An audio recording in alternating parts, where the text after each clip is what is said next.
মুসলিম brother, আজকে বক্তব্যের বিষয় থাকছে যে এক শ্রেণীর কানা মুফতি হাদিস বোঝে না। এক শ্রেণীর কানা মুফতি হাদিস দেখে না। সম্মানিত দিনবার, বর্তমান প্রেক্ষাপটে ইন্টারনেটের যুগে এটা খুবই সহজ যে ইসলামিক তথ্য আপনার হাতে সেকেন্ডে পৌঁছে যাচ্ছে।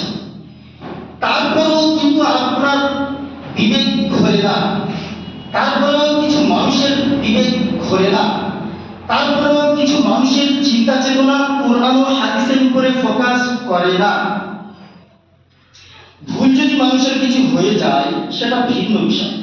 এখন আপনি একজন আহলে হাদিস, তাই না, একজন সালাফি, কিন্তু যদি আপনার কিছু ত্রুটি থেকে থাকে সেটা ভিন্ন বিষয়, কিন্তু আপনি মান্যতা দিচ্ছেন না, গ্রহণ করছেন না, প্রত্যাখ্যান করছেন, এটা হচ্ছে আপনার বর্বরতা। সম্মানিত দিদি ভাই, প্রথমে যে আয়াতটি আমি পাঠ করেছিলাম, মহান আল্লাহ রাব্বুল আলামিন কোরআন কারীমের মধ্যে সূরা আরাফের আয়াত নম্বর 3 বলেছেন, ইত্তাবিউ মা উনজিলা ইলাইকুম মির রাব্বিকুম ওয়া লা তাত্তাবিউ মিন দুনিহি আউলিয়া। তোমাদের উপরে যা অবতীর্ণ হয়েছে তোমরা তাই অনুসরণ করো। তোমাদের উপরে যা অবতীর্ণ হয়েছে, অতএব কি অবতীর্ণ হয়েছে? আল্লাহর তরফ থেকে কুরআন কারীম অবতীর্ণ হয়েছে। মুহাম্মদ সাল্লাল্লাহু আলাইহি ওয়াসাল্লামকে জারিয়া বানিয়ে মুহাম্মদ সাল্লাল্লাহু আলাইহি ওয়াসাল্লামের তরফ থেকে আমাদেরকে দেওয়া হয়েছে কুরআনুল কারীম, যা মুহাম্মদ সাল্লাল্লাহু আলাইহি ওয়াসাল্লামের সবথেকে বড় মুজিজা। এবং আল্লাহর ইশারা মতে, আল্লাহর ইঙ্গিত মতে মুহাম্মদ সাল্লাল্লাহু আলাইহি ওয়াসাল্লাম তার জীবনী থেকে পদে পদে আমাদেরকে তার বাণী দিয়ে গিয়েছেন।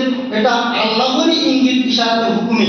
অতএব হাদিস ও কুরআন আমাদের উপরে অবতীর্ণ হয়েছে, হাদিস ও কুরআন আমাদের উপরে দেওয়া হয়েছে, আর তাকে অনুসরণ করতে হবে। তাই তো মহান আল্লাহ বলেন, ইত্তাবিউ মা উনজিলা ইলাইকুম মির রাব্বিকুম ওয়া লা তাত্তাবিউ মিন দুনিহি আউলিয়া। কিন্তু দুঃখের বিষয়, বর্তমান যুগে কিছু কারা মুফতি রয়েছে, কিছু বোবা মুফতি রয়েছে, যারা বোঝে না, যারা চেনে না, দেখে না, হাদিস কোরআন বোঝে না, যারা তাদের পিতৃ পরিচয়কে তুলে ধরে, বাপ হানাফি, আমি হানাফি, বাপ বেদাতি, আমি বেদাতি, বাপ অন্ধ অনুসারী, আমি অন্ধ অনুসারী। তাদের চিন্তা চেতনা ফেরে না, কিন্তু তারা কেন কোরআন বোঝে না? শুনুন, কোরআন কারীমের মধ্যে মহান আল্লাহ বলেন সূরা নিসা আয়াত 80 এর মধ্যে, মাইয়ুতির রাসূলা ফাকাদ আতা আল্লাহ। মাইয়ুতির রাসূলা ফাকাদ আতা আল্লাহ। যে ব্যক্তি রাসূলের ইত্তেবা করলো, যে ব্যক্তি রাসূলের ইত্তেবা করলো, সে আল্লাহ আমার ইত্তেবাই করলো। অর্থাৎ আপনি রাসূলকে ইত্তেবা করবেন, আল্লাহকে ইত্তেবা করা লাগবে না, ওটা হয়ে যাবে, অটো ইত্তেবা। যেমন সৌদিতে বর্তমানে যে ফতোয়া দিয়েছে অটো তালাক, ঠিক যদি স্ত্রী না সালাত আদায় করে আর স্বামী যদি সালাত আদায় করে তারপরেও বিচ্ছেদ। এটা ফতোয়া অনুযায়ী এখানে ইখতিলাফ আছে, কিন্তু ঠিক এখানে কোনো ইখতিলাফ নেই। রাসূলকে ইত্তেবা করলে, রাসূলকে যদি আপনি মান্যতা না করেন, এখানে কোনো ইখতিলাফ নেই, আপনি অটোমেটিক্যালি আল্লাহকে ইত্তেবা করলেন না। যদি কোনো মুসলমানের দিনকে, যদি কোনো আকাবিরকে, যদি কোনো পীর ও মুর্শিদকে, যদি কোনো মাযহাবের ইমামকে, যদি কোনো বড় হুজুরকে, বড় সাহেবকে, আপনার মসজিদের ইমামকে, আপনার মহল্লার মুলুককে যদি আপনি প্রাধান্য দিয়ে থাকেন, আর যদি তার এগেইনস্টে রাসূলকে খাড়া হয়ে যায়, আপনি বুঝতেই পারছেন না, যদি আপনার বিপক্ষে রাসূলের হাদিসে দাঁড়িয়ে যায়, তাহলে কিন্তু আপনাকে নতস্বীকার করে ফিরে আসতে হবে। এটা মুমিনের পরিচয়। অতএব আপনি তার উপরে টিকে রাখতে পারবেন না, তাহলে ওই বেদাতি হানাফিদের মতো আপনাদের দুর্দশা হবে। অতএব সম্মানিত দিদি ভাই, রাসূলের ইত্তেবাই হলো আল্লাহর ইত্তেবা, এটা অটো ইত্তেবা। এবং তারপরে যে আয়াত আপনাদের কাছে বলেছি, যা আল হক ওয়া যাহাবাল বাতিল ইন্নাল বাতিলা কানা যাহুকা। আল্লাহ রাব্বুল আলামিন কোরআনের মধ্যে বলেছেন, নিশ্চয়ই সত্য এসে গিয়েছে, মিথ্যা বিলুপ্ত হয়ে গিয়েছে।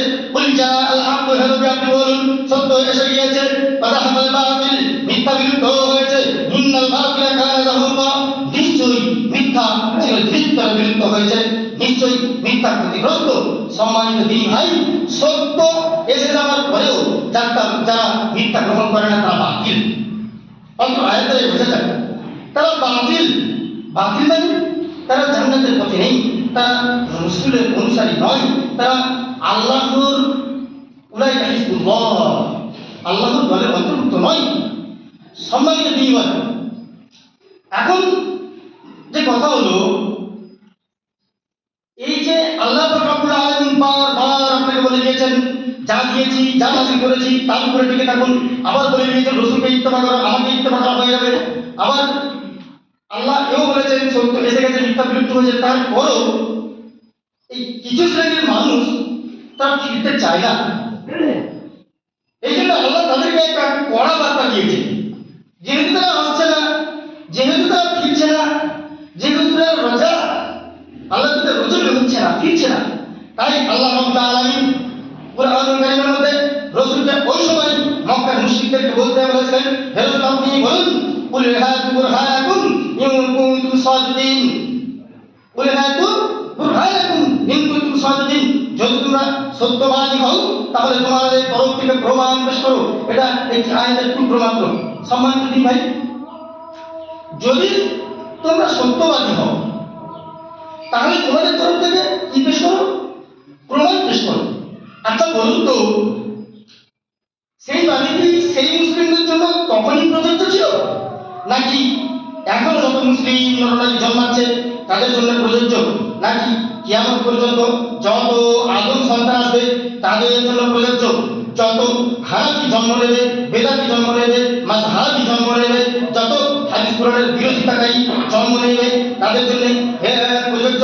রাসূল যেমন তাদের বলেছিল, যদি তোমাদের শক্তি সামর্থ্য থাকে, যদি তোমরা সত্যবাদী হও তাহলে তোমরা প্রমাণ পেশ করো। তোমাদের পক্ষ থেকে কিয়ামত পর্যন্ত যত মানুষ দুনিয়াতে আসবে, দুনিয়াতে জন্ম নেবে, সকলের কাছে ওই একটাই প্রশ্ন থাকবে, রাসূলের তরফ থেকে, আল্লাহর তরফ থেকে, কুরআনুল কারীমের প্রশ্ন থাকবে, কুল হাতু বুরহানাকুম ইন কুনতুম সাদিকিন। তাই বর্তমান যুগের ফিতনা ফাসাদকারীদেরকে বলতে চাই, যদি তোমাদের ক্ষমতা থাকে, সব সাহস থাকে, তাহলে একটা প্রমাণ করে দেখাও তোমাদের আমাদের ভিতর থেকে। তোমরা কিনা সালাত আদায় করো কাতারের মাঝখানে ফাঁকা রেখে, কিন্তু আল্লাহ রাসূলের পরিষ্কার হাদিস কাতারের মধ্যে ফাঁকা বন্ধ করতে হবে। সম্মানিত ভাই, আনাস রাদিয়াল্লাহু তাআলা থেকে বর্ণিত তিনি বলেন, এখন সালাত কায়েম করা হলো, সালাত কায়েম করা হলো, আল্লাহ রাসূল সাল্লাল্লাহু আলাইহি ওয়াসাল্লাম আমাদের দিকে ঘুরে গিয়ে বললেন, তোমরা ঘেঁষে ঘেঁষে দাঁড়াও, সারিবদ্ধ হয়ে দাঁড়াও, ঘেঁষে ঘেঁষে দাঁড়াও, আর আমি পিছন দিক থেকেও তোমাদেরকে দেখতে পাই। এটা আল্লাহ রাসূলের মুজিজা, তারা পিছনে ঝুঁকছিলেন না, যা কিছু আল্লাহ রাসূলের মুজিজা আল্লাহ দান করেছেন। তিনি সালাতে দাঁড়ানো অবস্থায় কোন মুসলিম কি অবস্থায় আছে এটা তিনি হয়তো বুঝতে পারতেন, যেহেতু তিনি বলেছেন তো আমি পিছন থেকেও তোমাদেরকে দেখতে পাই। তো এই কথা বলার পরে যিনি রাবি সাহাবী আনাস রাদিয়াল্লাহু আনহু বলেন, আমি দেখলাম আমাদের কিছু সাথীরা তারা পায়ের সঙ্গে পাকে মিলিয়ে আর কাঁধের সঙ্গে কাঁধকে মিলিয়ে দাঁড়িয়ে গেল। হাদিস 725 বুখারী, পরিষ্কার হাদিস। কিন্তু এখানে দেখা যায় এক শ্রেণীর বিদআতি তারা এই হাদিসকে মান্যতা করে না, এই হাদিসকে তারা মানে না, পরিষ্কার সহিহ শুদ্ধ হাদিস। এরপরে নুমান ইবনে বাশির রাদিয়াল্লাহু আনহু বলেন, তিনি বলেন, আমি নুমান ইবনে বাশিরের পর রাআইতু রাজুলা মিন্না ইয়াজুদু কা'দাহু বিকা'দি সাহিবিহি, আমি আমার সাথীদেরকে দেখেছি তারা গোড়ালির সঙ্গে গোড়ালিতে লাগিয়ে দিত। বড় দুঃখের বিষয়, আরে বেদাতিরা তো যা করে করে, তারা তো পায়ের সঙ্গে পাকে লাগাই না, তারা তো ফাঁকা রাখেই থাকে। আমি দেখেছি আমার চোখে দেখা আহলে হাদিসদের মধ্যেও এমন আছে, আঙ্গুলের জড়াটা কোনো রকমে একে অপরের সাথে চেপে আছে, পাটা যেরকম ফেলতে আছে, পা স্ট্রেট আর হয় না, সোজা আর হয় না, পায়ের সঙ্গে পা পুরোপুরি মেলে না, গোড়ালির সঙ্গে গোড়ালি কেন কি মেলে না। যখনই আপনি এক মুসলিম পাশে যে আপনার ভাই দাঁড়িয়ে আছেন মুমিন ভাই, তার সঙ্গে যখনই আপনি পুরোপুরি স্ট্রেটে যাবেন তখনই একটা মহাব্বত ভিতর থেকে তৈরি হবে। আপনি একদিন নয় দুই দিন নয় কিছুতে এইভাবে সালাত যখন আদায় করতে থাকবেন, আপনার দিলে একটা মহাব্বত আসবে, সালাতে এলে একটা মহাব্বত তৈরি হবে, একটা জাজবা আসবে, সালাতের মধ্যে একটা প্রেম প্রীতি তৈরি হবে। কিন্তু সুন্নাহকে যখন আপনার গাফেল হিসাবে দেখবেন, গাফলিতি করবেন, গাফলিতি করতে যাবে, তখন এই মজা পাবেন না, ঠিক যেমন বেদাতিরা পায় না। বড় দুঃখের বিষয়, আমাদের ওখানে দেখা গেছে এক ভাই সৌদি প্রবাসী, প্রায় 8-10 বছর সৌদি থেকে আসার পরে সবই সুন্নাহ মোতাবেক করেছিল, রফল লাইন থেকে শুরু করে আর সালাতে সেটা দাঁড়ানো থেকে শুরু করে। তো 6 মাস এক বছর যে দিনটা আমার যা ছিল তাই হয়ে গেছে। তো আমি জিজ্ঞাসা করলাম কি ব্যাপার? বলছে না মসজিদুল মুমিনে পেয়েছি যে এক মসজিদে আরেক মসজিদে কিছুটা ফাঁকা রাখতে হবে। আমি কেন? বলে না হলে ওই যে ছেলে বাপ বেটা চাচা গ্রামের মুরব্বী একসাথে সালাত আদায় করি, এটা কি হয়? বিয়াদবি হয়। বেটা রসুলের হাদিস সেখানে বিদ্যমান, সেখানে তুমি কোথাকার আদব পেরে আনলে? রসুলের হাদিস সেখানে বিদ্যমান, সেখানে তুমি কার আদব দেখাতে গেলে? এসব শয়তানের আদব, এসব শয়তানের আদব।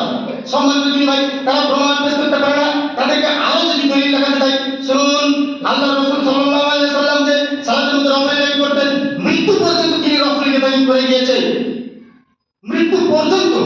এই কথাগুলো আপনারা সকলেই সালাফি মহল্লার মানুষ নিশ্চয়ই অবগত আছেন, এসব আমল করেন, কিন্তু এগুলো ভালোভাবে জেনে রাখাও উচিত। কোনো সময় কারোর সাথে কোনো না কোনো কথা আপনি বলতে পারবেন, আমাদেরকে শোনা ছোটস্থ হয়নি। আমি রিকোয়েস্ট করবো সবাই নিজের মতো একটু করে ইসলামিক স্টাডি করার জন্য, যাতে এই জিনিসগুলো আমরা আয়ত্ত করতে পারি এবং সময় অসময়ে এদের সম্মুখীন হলে আমরা এগুলোকে প্রস্তাবনা করতে পারি। সম্মানিত দিন ভাই, শুনুন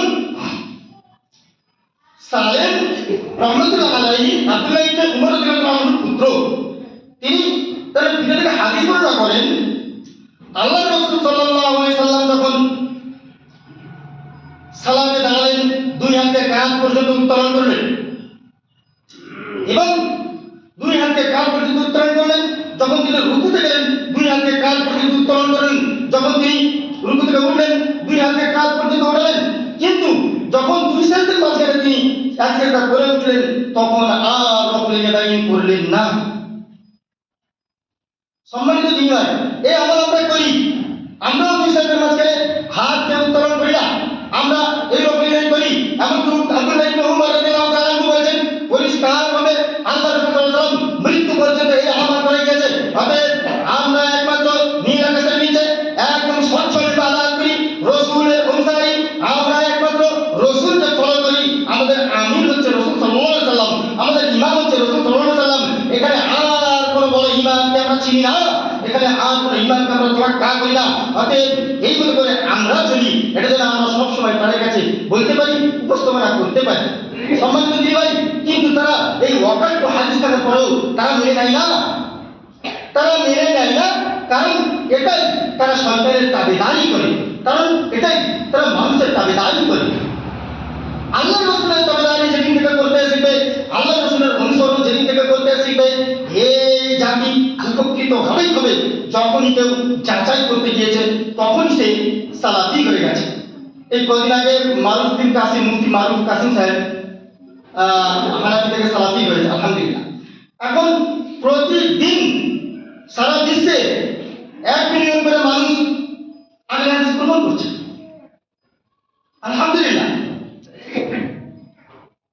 আমরা কেউই মায়ের পেট থেকে এখানে আমরা আহলে হাদিস কি হয়ে এসেছি? অনেকে আছি আমার বাপেরা হয়েছে, অনেকে আছি তার বাপেরা হয়েছে, অনেকে আছি ইদানিং হয়েছে। অতএব সম্মানিত দিনী ভাই, আমাদের মধ্যে যদি কারো কোনো রকমের ত্রুটি, হ্যাঁ মানুষ ভুলের মধ্যে না, আপনার ভুল হচ্ছে, আরে আপনি তো দূরের কথা, আপনার বাপেরও ভুল হতে পারে, আপনার দাদুরও ভুল হতে পারে, আর 2 বছরের বাচ্চারও ভুল হতে পারে। মানে সবাই ভুলটাকে একই মাপকাঠিতে বা আলাদা আলাদা মাপকাঠিতে না বেড়ে একটা সাধারণ মাপকাঠিতে আমরা যদি দেখি যে ভাই আপনার এটা ভুল হচ্ছে, আপনি এখান থেকে ফিরে আসুন, আমি যদি বুঝি যে হ্যাঁ আমার ভুল হচ্ছে, আমরা যদি একে অপরকে এইভাবে বলাবলি না করি, তাহলে বেদান্তের বিরুদ্ধে আমরা লড়াই করতে পারবো না। সম্মানিত দিদি ভাই, কারা যারা মুক্তি, তারা এই সমস্ত বলা থেকে পিছিয়ে, এই সমস্ত বোঝা থেকে পিছিয়ে, তাই তারা এই সমস্ত হাদিস খুঁজে পায় না। তাদের কাছে আজও বলি সেই আয়াত বিদ্যমান, যদি তোমরা সত্যবাদী হও তাহলে তোমরা প্রমাণ পেশ করো। সম্মানিত দিদি ভাই, আল্লাহ রাসূল সাল্লাল্লাহু আলাইহি ওয়াসাল্লাম যে হাত উঠে বাঁধেন, এই হাত উঠে বাঁধা হাদিস ওয়াকাত হাদিস, ওয়াকাত হাদিস। ওয়াইল ইবনে হুজর রাদিয়াল্লাহু তাআলা আনহু থেকে বর্ণিত, তিনি বলেন, ও রাসূলুল্লাহ সাল্লাল্লাহু আলাইহি ওয়াসাল্লাম ইদা কানা ফি সালাত ওয়া ইয়াদুল জুমলা হাল বিসা আলা সাদরিহি। আল্লাহ রাসূল সাল্লাল্লাহু আলাইহি ওয়াসাল্লামকে দেখেছি সালাতে যখন যান, তিনি ডান হাতকে বাম হাতের উপরে রেখে এইভাবে বুকে বাঁধতেন। আচ্ছা, হাত মানে এক গজ বিশিষ্ট হাত। আপনি একটা ফিতা মাপেন, 1 হাত এটার বেলায় নেবেন, একটা রশ্মি মাপেন দোকানে গিয়ে 1 হাত এটার বেলায় নেবেন, আর সালাতে যখন আসবেন তখন এইভাবে হাত দিচ্ছেন। আপনি দিনের বেলায় মাথা মোটা, এটা আমার বেদাতি ভাইদের অজ্ঞতা। 1 হাত 1 গজ বিশিষ্ট হাতকে বাম হাতের উপরে ডান হাত রেখে বক্ষের উপরে মেরেছেন। আল্লাহ রাসূলকে ভাবতে দেখেছেন। ওয়াইল নবীর রাদিয়াল্লাহু তাআলা আনহু শুনুন, ওয়াসফা হাদিস সহিহ ইবনে হিব্বান 1807, সহিহ বুখারী 740, সহিহ মুসলিম 401, সুনান আবু দাউদ 759, সহিহ ইবনে খুজাইমা 479। সম্মানিত দিনী ভাই, অতগুলো হাদিস, অকাট্য হাদিস থাকার পরেও আমরা মুসলমানরা আজকের দিনে আমরা এগুলোতে দেখতে পাই না। আমরা আমাদের বাপ দাদার 14 গোষ্ঠীর দিন নিয়ে, প্রথা নিয়ে আমরা পড়ে থাকি। সম্মানিত দিনী ভাই, আমাদেরকে এই রকম ধরনের ফিতনা ফেসাদ থেকে, এই রকম ধরনের হাফেজ মাওলানা মনি সাহেব থেকে আমাদেরকে বেঁচে থাকতে হবে। এই কথাটা শুধু একটা বিশেষ লক্ষ্য রাখবেন, শুধু যে আপনাদেরকে বলা যায় না, এখন প্রতিটা জিনিস রেকর্ড হয়, নোট হয়, অনলাইনের মাধ্যমে ঘুরতে থাকে। তাই সারা পৃথিবীর মানুষ যেন কথা ভালোভাবে নিতে পারে, আল্লাহ রসুলের হাদিসকে এককভাবে নিতে পারে, মেনে নিতে পারে, তাই জন্য সমস্ত বিষয়ের উপরে কথা বলা। সম্মানিত দিনী ভাই, আল্লাহ রসুল সাল্লাল্লাহু আলাইহি সাল্লাম প্রতিটা কাজ তিনি যা করতেন সেগুলো আমাদের কাছে তুলে ধরে গেছে, বলে দিয়েছে। এখন আল্লাহ রসুলের 63 বছরের জিন্দেগি, নবুয়ত পাওয়ার পূর্বে এবং নবুয়ত পাওয়ার পরে কিছু আখলাকের ইবাদত আছে, কিছু সুন্নাতের ইবাদত আছে। তো এই সমস্ত বিষয়গুলো আপনি একটা সাধারণ মানুষ, আপনাদের কি সম্ভব যে সবগুলো ইবাদত আপনাকে করতেই হবে? না।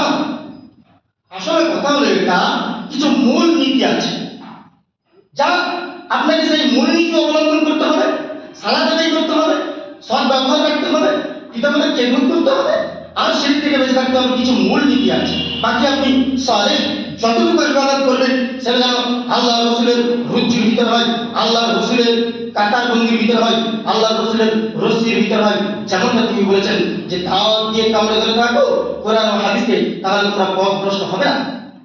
সম্মানিত দিনী ভাই, এতক্ষণ পর্যন্ত আমি সংক্ষিপ্ত আলোচনায় যা বোঝাতে চাইলাম যে আল্লাহ রসুল সাল্লাল্লাহু আলাইহি সাল্লামের হাদিসকে এক শ্রেণীর কানাটারা মুফতি, বোবা মুফতি তারা অস্বীকার করে। তাই আমরা সকলে চেষ্টা করব সহি সুন্নাহ, সহি দ্বীন মেনে চলা, এবং আমরা সকলে চেষ্টা করব কমসে কম 5 ওয়াক্ত সালাত আদায় করা। যদি এখন যুদ্ধ চালু হয়ে যায় বাবরি মসজিদকে কেন্দ্র করে, যদি এখন যুদ্ধ চালু হয়ে যায় ওয়াকফ সম্পত্তিকে কেন্দ্র করে, আর আপনারা যদি বেনামাজি থাকেন, আল্লাহর কসম কোনদিন সফলতা পাবেন না। মূর্তির মতো ধুলো হয়ে যাবেন, তাদের সামনে টিকতে পারবেন না। আপনাকে সালাত আদায়কারী হতে হবে যে কোনো মূল্যে, এবং আপনার দিলকে আল্লাহর সঙ্গে ডাইরেক্ট কানেকশন করার একটা ফিল করবে, একটা বাই হাত থেকে, হৃদয়ের অন্তরের অন্তঃস্থল থেকে একটা ফিল করবে যে আমি আল্লাহ ফানাফিল্লাহ হয়ে গেছি। যতক্ষণ না আপনি ফানাফিল্লাহ না বুঝতে পারবেন, ততক্ষণ পর্যন্ত আপনার ইবাদত হাওয়ায় ঘুরতে থাকে, কিছু বুঝতে পারবেন না। আপনাকে ফানাফিল্লাহ বলে কি করতে হবে? বেশি বেশি রসুল প্রেমেই করতে হবে। হানাফিরা, দেওবন্দিরা ওরা বেশি দাবি করেছে আমরা বেশি রসুলকে ভালোবাসি, কারণ অনেক পট্টি মেরে বলে আমাদেরকে রসুলকে বেশি ভালোবাসি, এই দাবি সবসময় থাকে, ওদের থেকে বেশি। আমাদেরকে ইবাদতের মাধ্যমে রসুলকে ভালোবাসতে হবে, ওদের মতো আবেগ কি নয়। সম্মানিত দিনী ভাই, তো আল্লাহ রাব্বুল আলামিন আমাদেরকে বলার থেকে এবং বোঝার থেকে যা শুনি তাই বেশি বেশি আমল করার তৌফিক দান করুন। সকলেই বলুন আল্লাহুম্মা আমিন। আল্লাহ উক্ত মসজিদে আমাদের এখানে আলেম সমাজ থেকে শুরু করে এবং জীব শ্রেণীর মানুষ পর্যন্ত যতজন এসেছে, আল্লাহ তুমি মাবুদ, আল্লাহুম্মা ইয়্যাকা না'বুদু ওয়া ইয়্যাকা নাস্তাঈন, তোমার ইবাদত করি, তোমার কাছে সাহায্য চাই আল্লাহ। তাই সবার জন্য আমি তোমার কাছে রহমতের কল্যাণ চাই, সবার জন্য আমি তোমার কাছে জান্নাতুল ফেরদৌস চাই, সবার কাছে আমি তোমার কাছে মাগফিরাত চাই। হে আল্লাহ রাব্বুল আলামিন, আমাদের মধ্যে যারা অসুস্থ রয়েছে তাদেরকে আপনি সুস্থতা দান করুন। হে আল্লাহ রাব্বুল আলামিন, যাদের পিতামাতা কষ্টের মধ্যে আছে তাদের কষ্টকে নিরসন করুন। হে আল্লাহ রাব্বুল আলামিন, যাদের পিতামাতা দুনিয়াতে বেঁচে আছে ঈমান আমলের সাথে চলার তৌফিক দান করুন। যাদের পিতামাতা মারা গিয়েছে তাদের পিতামাতার কবরটাকে নূরুন আলা নূর করে দিন।